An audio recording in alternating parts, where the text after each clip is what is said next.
Do you remember the moment you realized that the world had changed?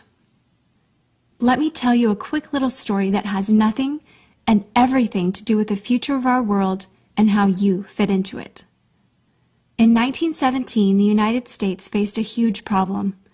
They were working hard to compete in the industrialized economy, and there was a shortage.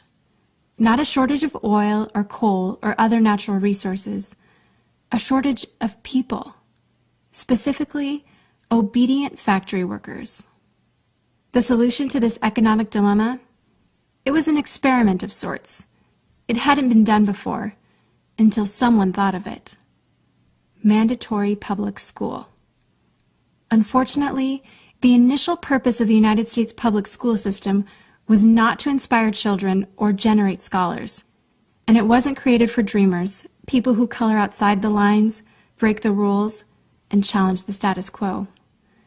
The public school system of the early 1900s was invented to create a nation full of adults who would obediently do their jobs in the factory assembly lines. Teaching kids to sit in straight rows and scheduling the entire day with the ringing of bells wasn't by chance.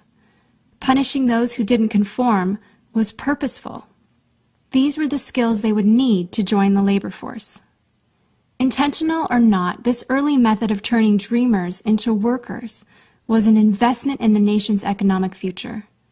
And it worked. This then led to several generations of productive, fully employed workers. But it isn't working anymore. Why? Our economy has changed. We don't live in an industrialized economy anymore. We live in a connected economy. Right now, there are more users on Facebook than there were people on the planet 200 years ago. Technology has made it possible for us to connect with people, ideas, and information from anywhere in the world instantaneously. And as a result, our economies have expanded from localized towns and communities to the entire world. We have globalized trade in nearly every way. In the past, the obedient, do-what-you're-told without question people were rewarded for working hard and putting their dreams aside in order to toe the line. They were given well-paying jobs that led to long-term careers. They were guaranteed pensions, benefits, and the promise that they would always be taken care of. And they were.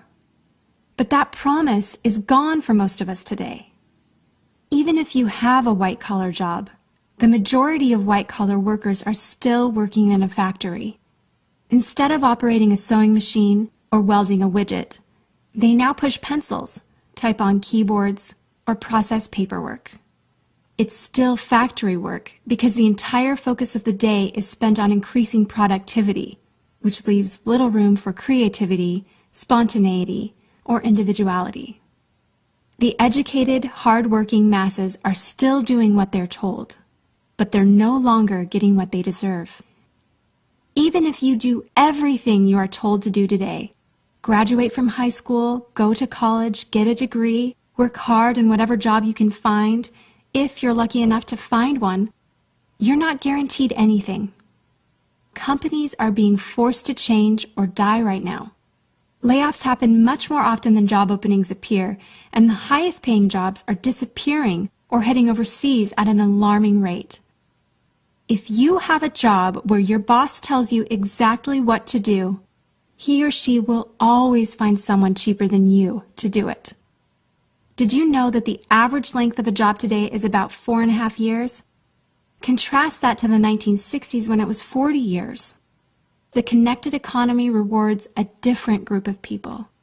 It rewards the people who see things differently, who don't conform, people who have ideas that no one else has, people who are willing to work hard but know that the old way of doing things is broken. The connected economy rewards you not for being a cog in the wheel of life, but for standing up and reaching out. The connected economy rewards the connectors. Whether it's connecting a person to a person, a business to a business to a product, or a product to a person, those who learn how to connect are the ones who will survive and excel in the connected economy. That is how the world has changed. It's not about to change, It already has. Things are different now, and they're not going back to the way they used to be. Look at Facebook. What's their product? It's you. Your network, your information, your ideas, they all have value. Does Facebook pay you for the money they make selling your information to advertisers? No. But we still use it because we have an innate desire to connect with people. In fact, neuroscientists have found that we are actually hardwired to connect with each other. Some people know how to leverage this innate ability in today's economy, but most don't. And because they don't know how to do it, most of them are paralyzed with fear, resisting the shift, despite clear indications telling them it's time to change. In 1917, a group of people performed an experiment that forever changed the way that we earned a living. The world today is facing another huge problem. We're facing a shortage of our own. Not a shortage of factory workers or consumers. The world has enough of those. We have a shortage today of dreamers and connectors. And so, we're holding our own little experiment. And you happen to be the subject of it. This 8-minute presentation was specifically designed to seek out and find the connectors around us. Those who recognize that we are on the brink of the next economic revolution, who are ready to thrive in the connected economy, and who are searching for the best way to do it. The internet and technology are rapidly changing the way that we do everything today, including how we make a living. It's not too late to embrace the change and find a way to make yourself relevant and profitable in our brave new world. And that's why we've invited you here today. We've created something that rewards you for connecting. It pays you for bringing people together behind a cause, product, or idea. And we have systematized it and made it so that you can do it from anywhere, with anyone, at any time. If you are passionate about helping people, if you are passionate about changing lives, if you want to position yourself to be a capitalizing force within the connected revolution instead of just a bystander, let's start now. Do you remember the moment you realized that the world had changed? How about the moment you realized you could change with it? Are you ready for the details?